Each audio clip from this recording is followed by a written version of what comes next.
Bus stand के कोने में फटी हुई शर्ट पहने 16 साल का अर्जुन अपने घुटनों को सीने से लगाकर बैठा था। उसकी आंखें जागी हुई थी, मगर नींद से भागने की कोशिश सिर्फ थोड़े शरीर और ऊपर से खाली पेट। उसे नींद कैसे आती? अर्जुन के पास न ही घर और न ही को सहारा देने वाला था। अर्जुन के माँ बाप नहीं थे, क्योंकि 6 साल पहले एक सड़क हादसे में उससे उसके माँ बाप छीन लिए थे।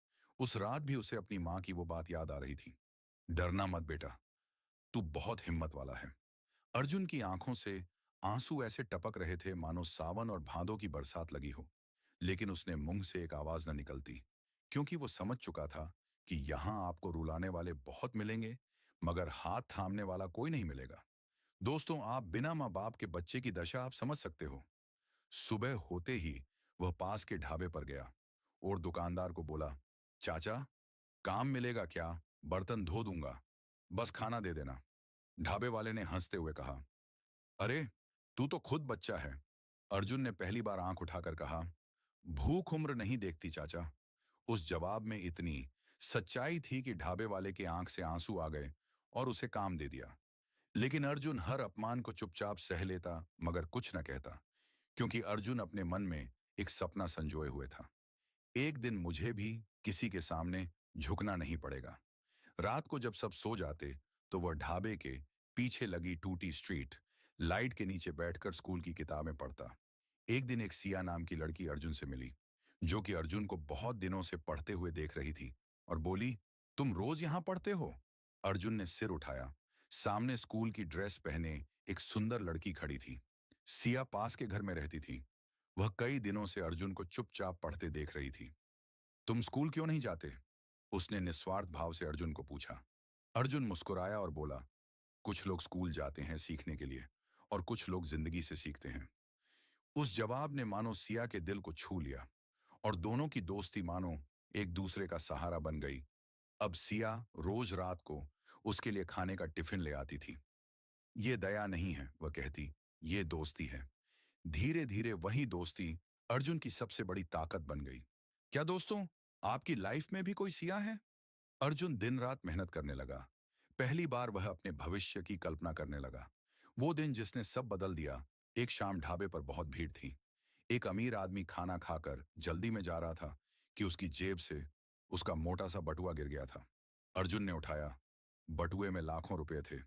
अर्जुन की उंगलियां कांप रही थीं। इतने पैसों से मैं नई जिंदगी शुरू कर सकता हूं, और सिया को भी अब भूखा नहीं रहना पड़ेगा। उसी पल उसे माँ की बात याद आई। गलत रास्ता छोटा होता है, लेकिन मंजिल छीन लेता है। अर्जुन बिना टाइम वेस्ट किए दौड़ पड़ा। साहब, आपका बटुआ। आदमी रुक गया। बटुआ खोला। सब कुछ सही था। उस रात अर्जुन खुश था कि उसने आज सही काम किया।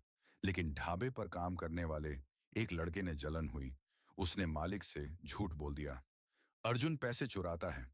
बिना सुने ढाबे वाले ने अर्जुन को निकाल दिया। उस रात अर्जुन फिर उसी बस स्टैंड पर बैठा था। इस बार उसकी आंखों में आंसू रुक नहीं रहे थे। ईमानदारी का क्या फायदा? वह पहली बार टूट गया। सिया वहां पहुंची। उसने अर्जुन को रोते देखा और अर्जुन को सीने से लगा दिया।